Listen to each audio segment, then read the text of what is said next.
Good evening. I'd like to welcome everyone to the Museum of Television and Radio. My name is Ron Simon, curator of television here. When Sex and the City debuted on HBO in June of 1998, the series was unlike anything seen or heard on television before. This daring comedy was willing to embrace any subject that was taboo in past romantic comedies, a tradition that continues to this day, on to the sixth season. Each of the four lead characters has a distinctive voice, and as they bond together, searching for that emotional and physical necessities of that perfect Manhattan relationship. Over the years, Sex and the City has also reflected changes in American society, from the monarch-obsessed late 90s to the more reflective post-11 New York. Tonight, we will explore with the executive producer and this splendid ensemble how Sex and the City has become a cultural touchstone, devoured and analyzed by its fans, and debated on the op-ed pages of the New York Times. Now it's my pleasure to introduce individually members of one of the great ensembles in the history of television comedy. First up, Kim Cattrall stars as Sex and the City's fearless femme fatale, Samantha Jones. A Golden Globe winner and four-time Emmy nominee, her television credits include The Heidi Chronicles, the Oliver Stone miniseries Wild Palms, and Ticket to Heaven. Kim has appeared in the feature films Bonfire of the Vanities, Live Nude Girls, Police Academy, and Big Trouble in Little China, as well as in the stage productions of Arthur Miller's A View from the Bridge and Chekhov's Three Sisters. Recently, Kim has founded Fertile Ground Productions, a Canadian-based production company where she will be developing and starring in film and television projects. Please welcome Kim Cattrall.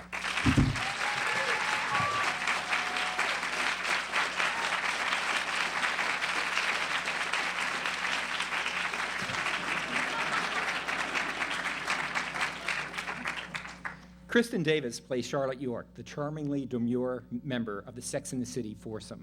Her television credits include appearances on Seinfeld, Friends, and The Larry Sanders Show, as well as starring roles in a number of high-profile television movies.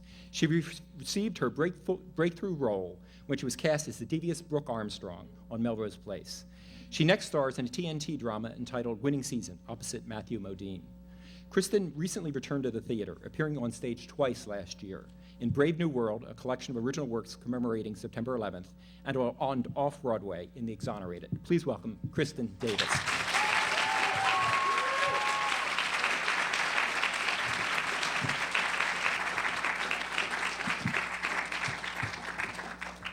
Cynthia Nixon has earned 3 Golden Globe nominations and 2 Emmy nominations for her role as the quick-witted lawyer, Miranda Hobbes.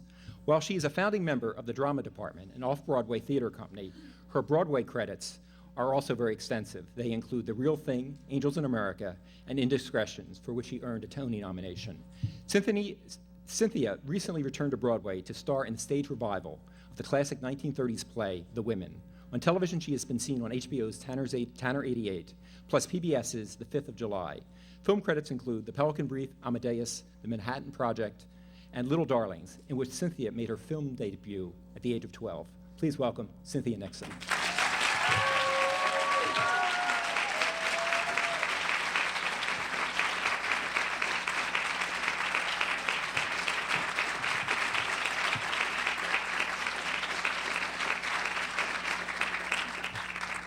Through her role as Carrie Bradshaw, Sarah Jessica Parker has emerged as the icon of cosmopolitan single womanhood on television today. Serving not only as a star, but also executive producer of Sex and the City, she has earned 3 Golden Globe Awards and 5 Emmy nominations. As a producer, she was honored with the Emmy when the show received the Outstanding Comedy Series Award. Sarah Jessica first gained recognition through her role on the television series Square Pegs, a favorite in the museum's collection, and has appeared in such feature films as State in Maine, Honeymoon in Vegas, LA Story, Ed Wood, and Mars Attacks. Her Broadway credits include Once Upon a Mattress, How to Succeed in Business Without Really Trying, Harold Pinter's The Innocents, and the title role in Annie. Please welcome Sarah Jessica Parker.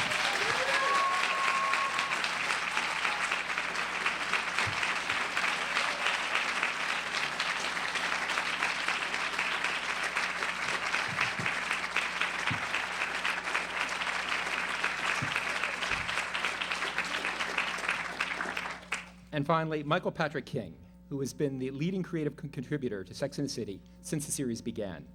Through the 6-year run, he has served the series as executive producer, writer, and director. As a writer, Michael has been nominated for 4 Emmy and 3 Writer Guild Awards. He received an Emmy for his direction of The Real Me, an episode that also garnered him one of his 2 Director Guild nominations. As a producer, Michael was honored with an Emmy when the show won for Outstanding Comedy Series. Day to day, his sex life consists of his writing team, writing with and being inspired by his award-winning writing team of 6 sexy, smart, and very talented single women. Please welcome Michael Patrick King.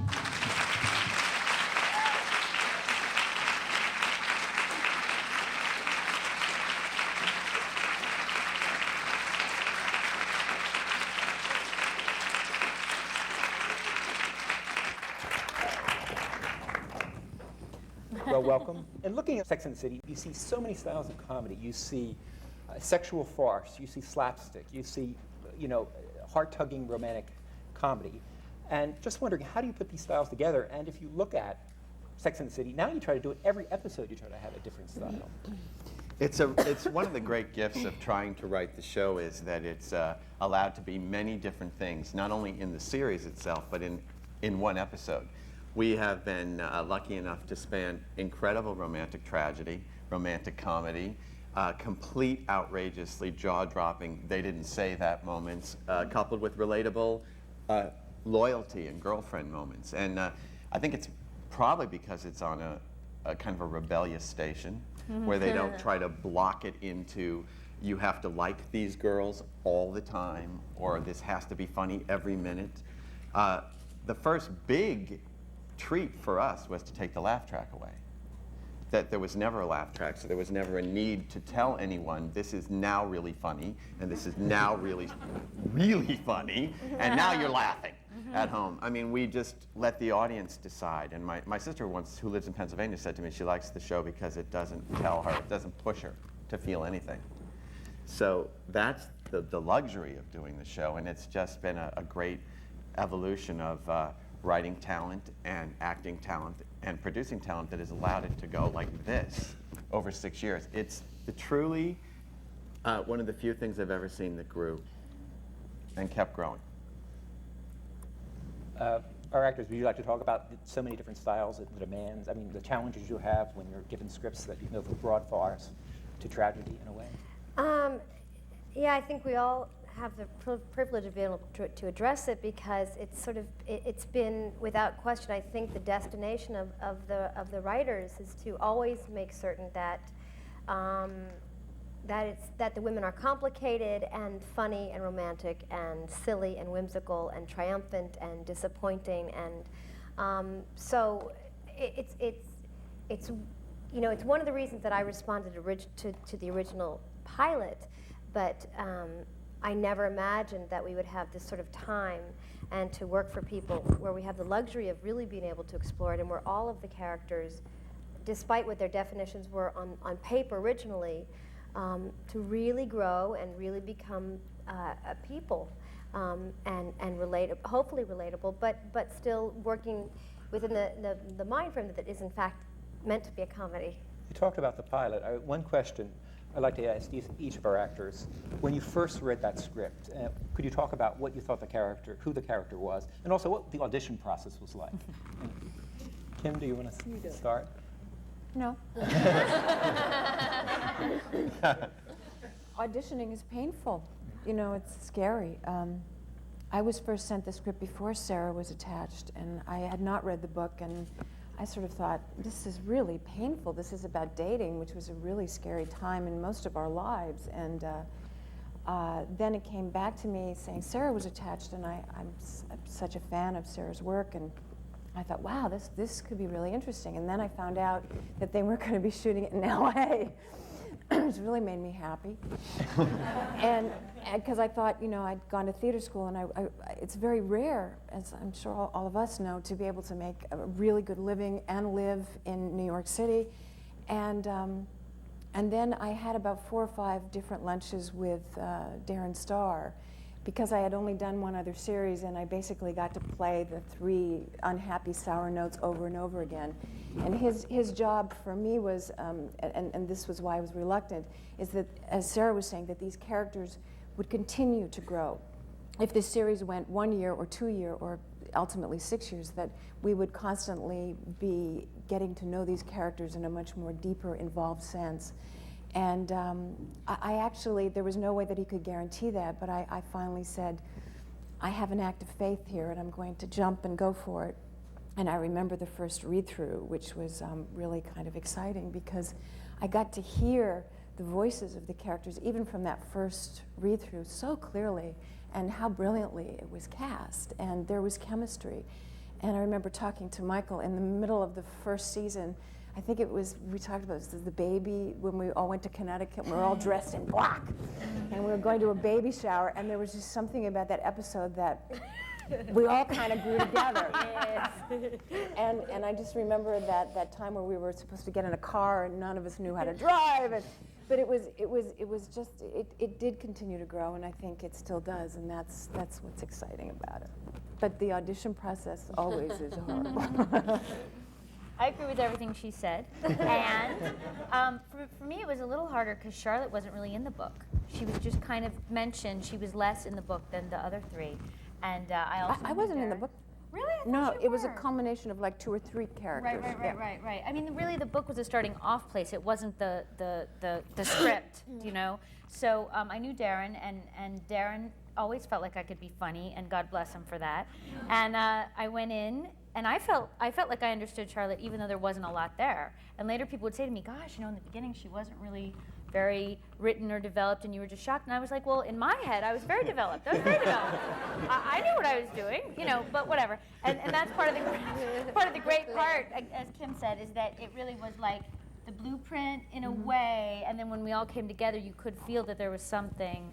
And then luckily, you know, we had this amazing blessing of our writers who've come at different times. We got Michael very early, thank God, and you know, they had trust in us, which is so rare, that we could really trust to go in different areas and really kind of go to different places than what was set out in the book. So it was great.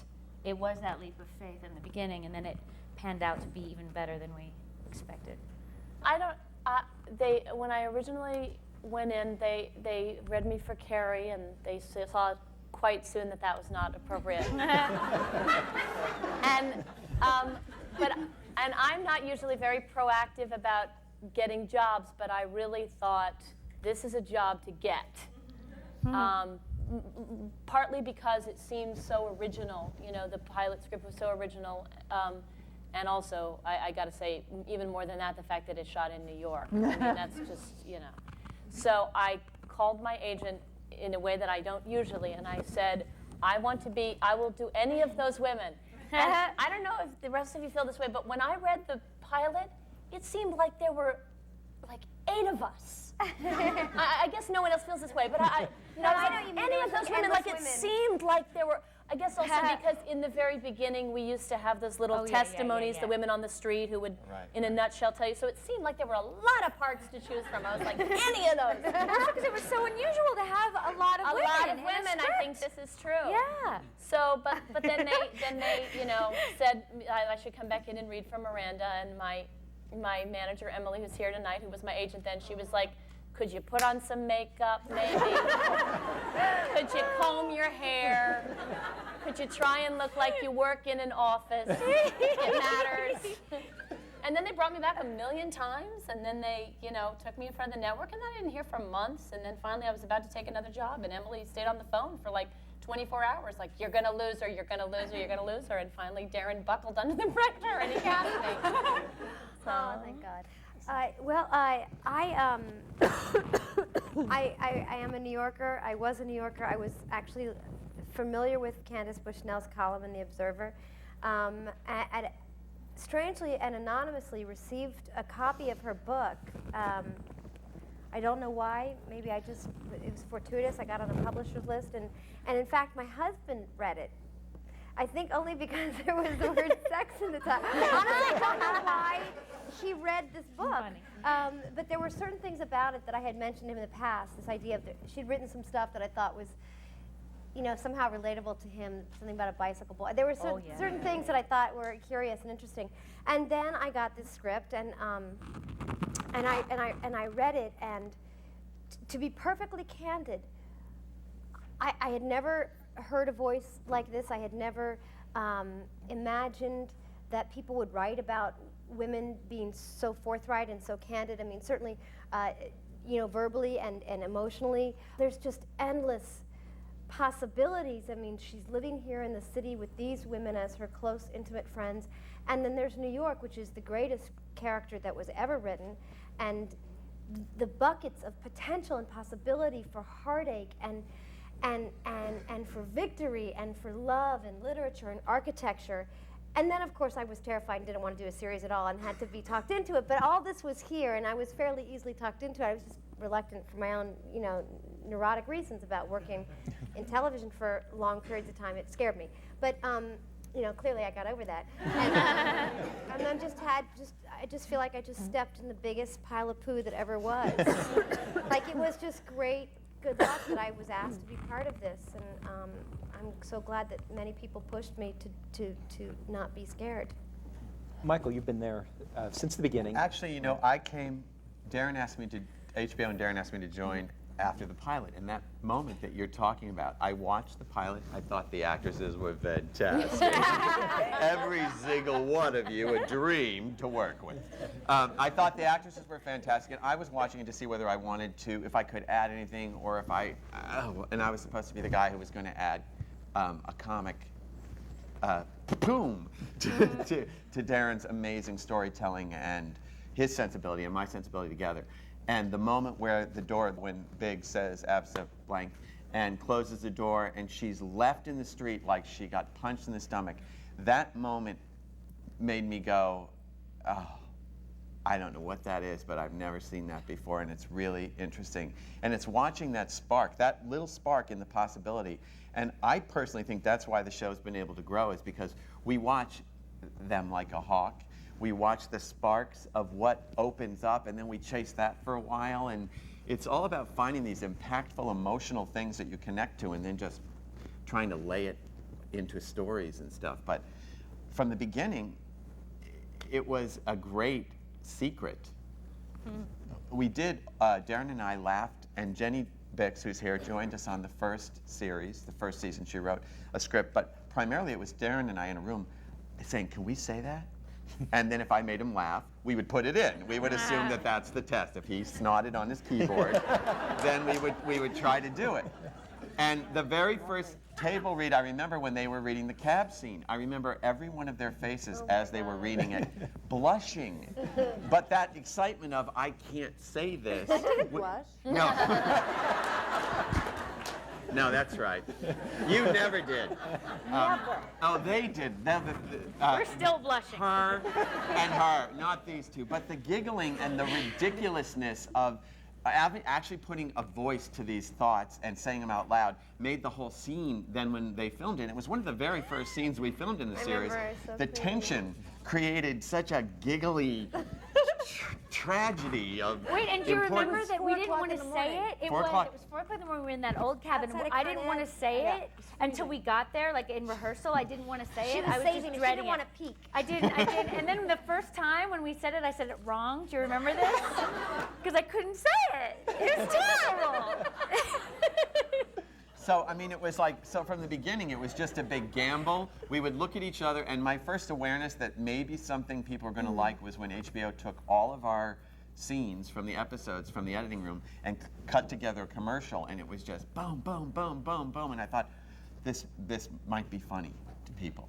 And it was on, we were done before it was even on the air. We didn't know whether we'd see each other again. We finished the whole first season before we ever went on the air, so, in a very nice way, we were sort of just blindly, had no point of reference, and we certainly didn't know how the audience was responding. And because this was what we thought to be such a new and unique voice, we couldn't look to any other program, comedy or not, drama, and say, well, that worked on that show, and this sort of, for this particular group of people, and this didn't, and we really had no point of reference. And when I think back, I think how thrilling it was to be really just, working for people that basically said, here is a fairly generous amount of money to shoot on the streets of New York and go do the best you can do, and then we'll share it with the American public. And it was nice to have it be, at that point, it was kind of a pure experience.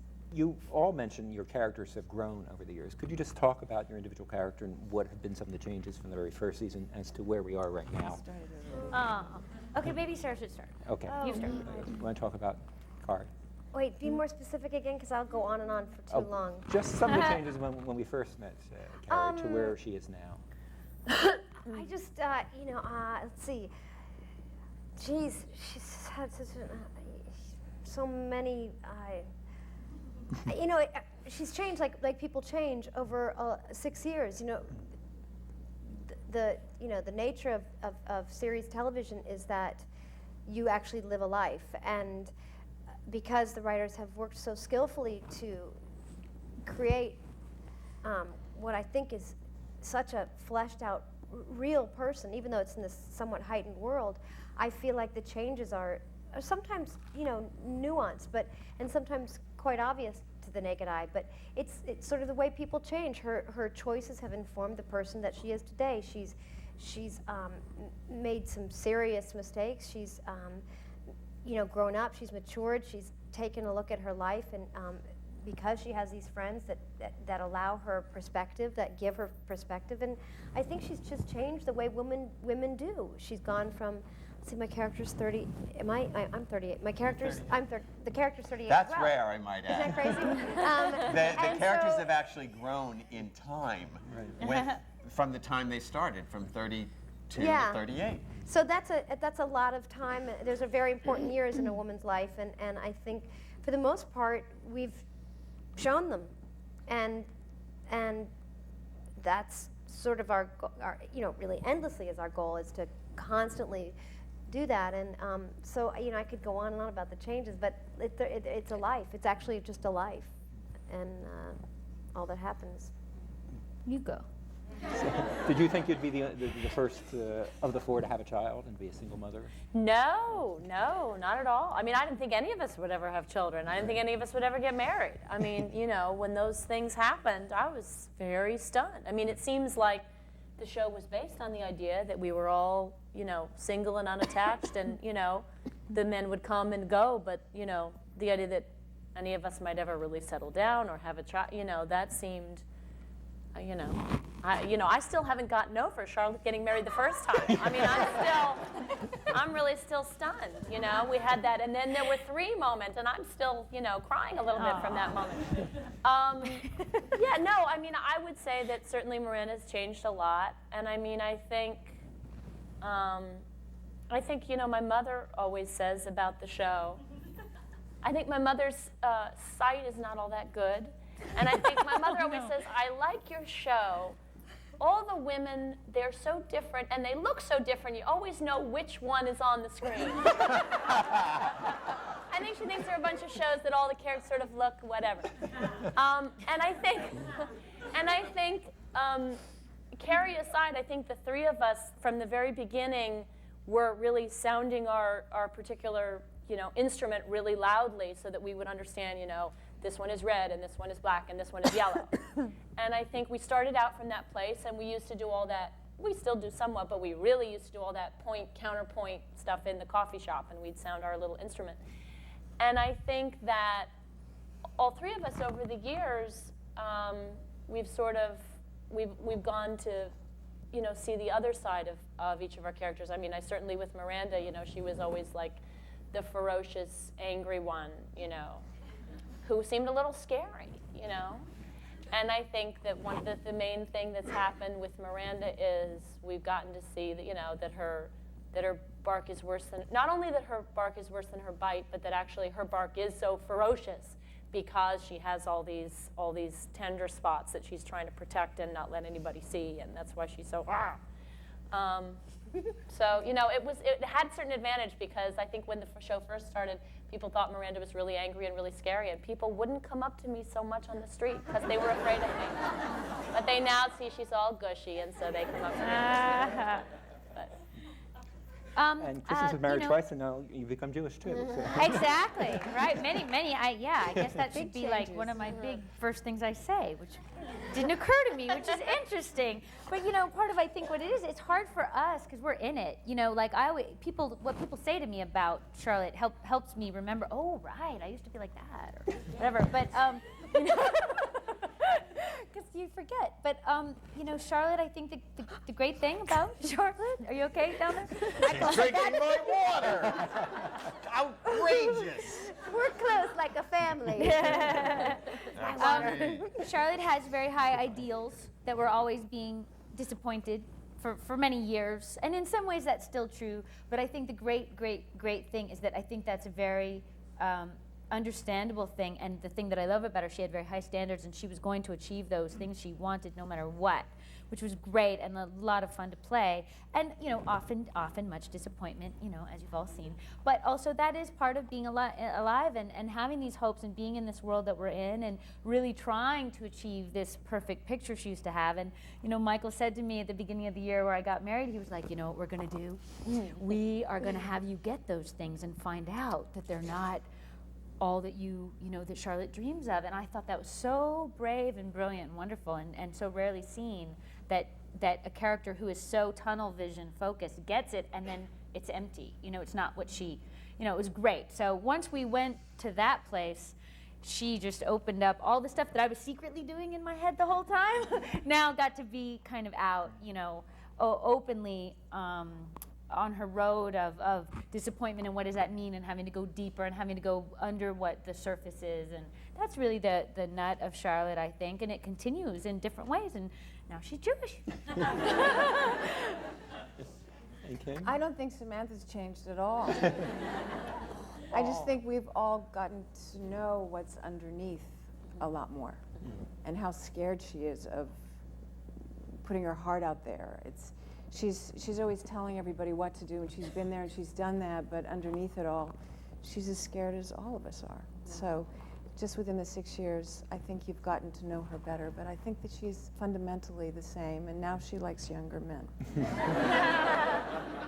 Michael, in terms of the writing process, you said you began, you and Darren. How has the writing of the series changed over the years?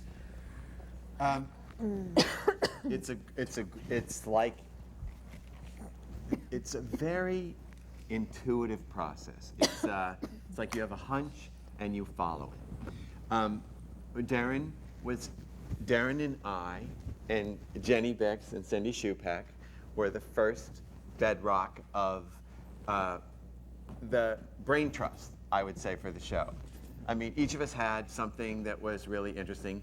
Jenny and Cindy, aside from their incredible lightning wit and amazing talent, had ovaries. Like that's important. It added another color, and also, though, it wasn't just that we needed to get women on staff because the show is about women. We needed to get certain writers on staff because they would understand the personalities. So that started the whole like personalizing. I'd say it started the personalizing of the show. And Candace's book was brilliant and very, very sharp and like broken glass, laser smart about who those kind of tragic women were in that time, and that in order to be in your living room every week, and with this cast, we saw, oh, it has to be softer and emotional and realer, and they have to be the clowns, and they have to be their own worst enemies, and they have to hit themselves with cream pies. And that's why the show's never been called like a feminist, like no one ever says, whoa, it's like the suffragette, because every time one of the female characters makes a grand statement about how they feel something or they're entitled to something, we literally put a man in front of them that blows that all up, or we put a job in front of them, or a situation in front of them. So then after we started going with that, then we involved more very smart and brilliant women. Amy B. Harris, Liz DiCillo, Elisa Doritsky, and Julie Rottenberg. They're right here. And Jenny and Cindy right here.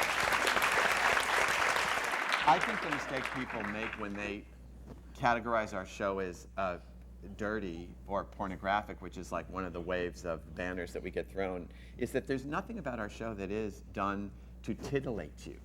Nobody's really watching the show to go have sex after. It's like the last thing you want to do usually after watching an episode of our show.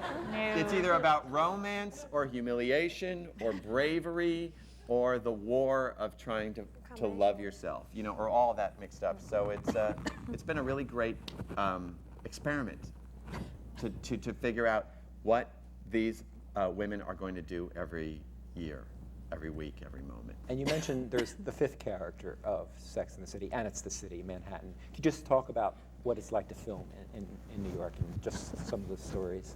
It's like a dream. It's like every actor's dream, because at this point, I really feel as if we are controlling the traffic. Like, we are on the streets so much.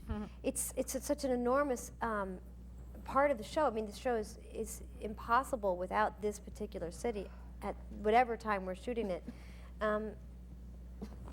It's just, it's like a dream. And actually, I was driving home the other day, and I was just going west and then south, and I was coming to a very familiar landmark to myself, and I just thought, you know, I will never have, no matter what job I take next, I will never have this kind of relationship in a shooting process in a professional way with this city again.